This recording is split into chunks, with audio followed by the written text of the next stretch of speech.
Bom dia, boa tarde, boa noite. Estamos aqui novamente, né? Albeniz Júnior, né? Com mais um assunto relacionado aí à ciência política, né? Compreender o funcionamento do Estado brasileiro, né? Da relação aí entre executivo e legislativo a nível nacional. Então, moçada, nós temos aí então, né? Um grande debate atual, né? Sobre uma proposta de emenda à Constituição se mudar a Constituição em relação ao limite de gastos, né, ao teto de gastos públicos, né, principalmente pela continuidade aí, né, do Bolsa Família, Auxílio Brasil, enfim, no valor de R$ 600. E por isso nós vamos tratar sobre o que é uma PEC, né, a chamada Proposta de Emenda à Constituição. Beleza, vamos lá. Então, como o próprio nome já diz, né, nós temos a nossa Constituição Federal de 1988, que rege a vida política, né, o funcionamento dos direitos civis, políticos e sociais no Brasil. E uma PEC, ela é a única forma, né, de fazer mudança aí nos artigos, incisos e parágrafos da Constituição Federal, sendo vedada a alteração das cláusulas pétreas. Mais para frente nós vamos tratar um pouco sobre o que seriam as cláusulas pétreas, né? Mas de certa forma, então, vamos lá. Então a PEC, né, a proposta de emenda à Constituição, ela tem uma forma de organização que ela se difere um pouco, né, de outras legislações aí, ordinárias, né, vamos dizer assim, outros projetos de lei que têm uma tramitação mais simples, mais fácil, né? Então aí nós temos o início. Como é que essa PEC, né, essa alteração na Constituição, ela começa a rodar lá no Congresso Nacional, né? Que é onde você tem um debate, né, das mudanças aí, jurídicas do país. Então você pode ter essa PEC, ela pode ser enviada pelo presidente da República, ela pode ser enviada também por 1/3 dos deputados federais ou dos senadores, que é o caso mais comum, né? Então, o caso mais comum é o primeiro, que é o do presidente da República, ou o segundo caso, né, que é por 1/3 dos deputados federais ou dos senadores, né? Porque geralmente você tem uma PEC que ela é de interesse do governo e você tem uma PEC que às vezes é de interesse dos parlamentares, né? Como no caso nós temos agora esse debate que é do governo de transição, é uma PEC que interessa ao governo que vai assumir, né? No caso o governo Lula. Então por isso você tem ali uma articulação, né, do governo eleito com os deputados federais e com os senadores também para fazer com que essa PEC seja protocolada lá na Câmara, né? E aí você tem um terceiro caso, que é um caso mais raro, né? Que seria que ele teria que ser essa PEC, essa proposta de emenda à Constituição, de mudança da Constituição, ela tem que ser enviada por mais da metade das assembleias legislativas, né? Então, a gente tem aí no caso brasileiro 27 assembleias, né? E a Câmara Distrital, você teria que ter aí uma maioria, além de ter a maioria dos componentes também de cada uma dessas casas legislativas. Então, já é uma proposta um pouco mais complicada, né? Mas, de certa forma, está previsto na Constituição também e é uma possibilidade. Mas, de certa forma, o que acontece de forma mais corriqueira, né, é o presidente da República ou então você ter ali essa proposta ser enviada por 1/3 dos deputados federais ou dos senadores.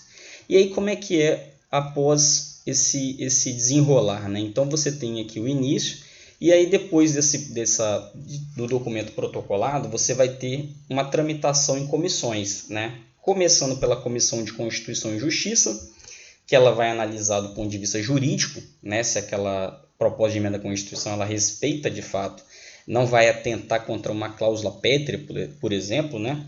Nós temos a comissão especial, que é formada na Câmara dos Deputados apenas, e após isso ela vai ao plenário, né?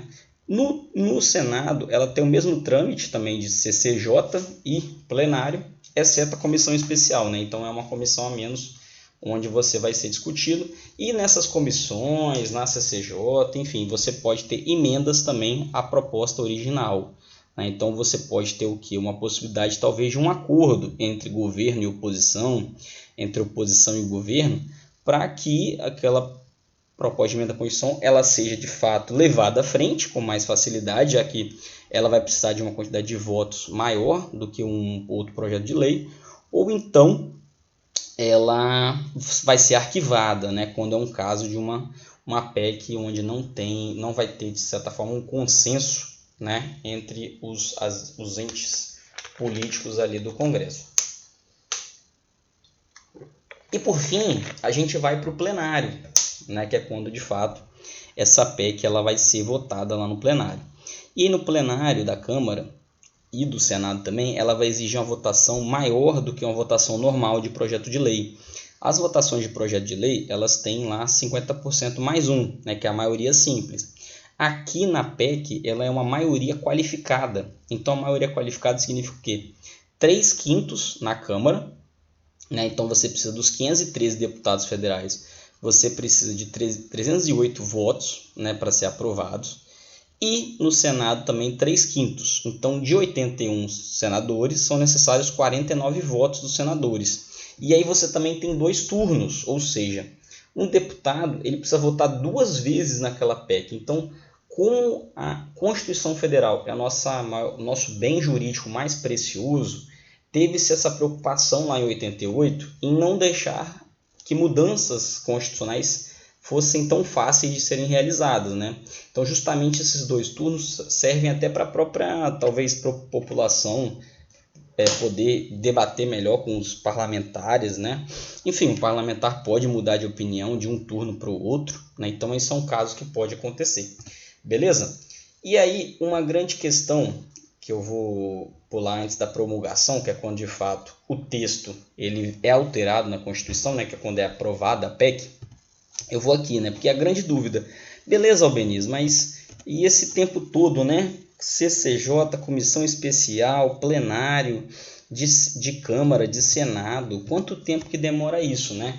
Então, nós temos aqui um levantamento que o Poder 360 fez, o portal, né? No dia 8 de julho de 2022, dizendo aí que todas as PECs que já foram aprovadas, né? Desde 88, nesses mais de 30 anos de história, elas demoraram em média 1.363 dias cada PEC, né? Ou seja, uma PEC para ser aprovada, ela pode demorar até 3 anos, né? Mas existiram PECs que já foram aprovadas numa média de 62 dias, né? De 2 meses, e essas PECs recordes, né? Foram até aprovadas aí durante a gestão do governo Bolsonaro, por conta de várias questões, né? O orçamento secreto, o Centrão tendo uma via mais facilitada ali, né? Então isso fez com que você tivesse um recorde ali em tempo, né? Para aprovação de PECs.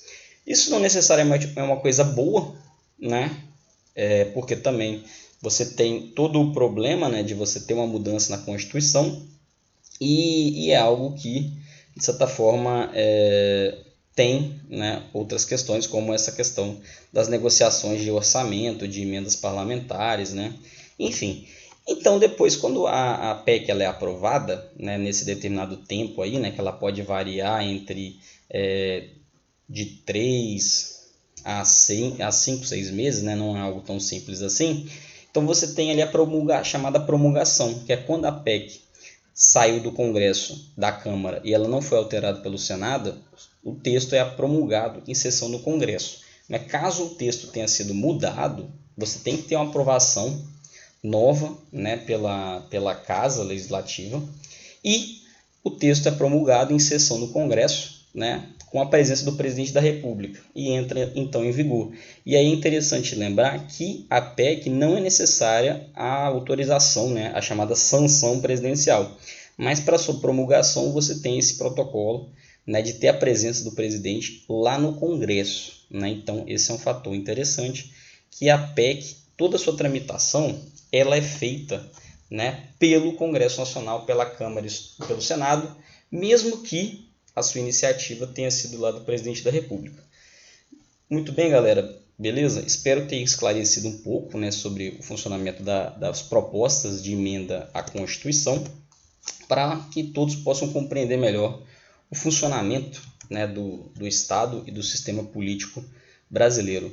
Muito obrigado, bom dia, boa tarde, boa noite, e espero que tenham gostado, possam curtir a página, né, e se inscrever também. Muito obrigado, até o próximo vídeo.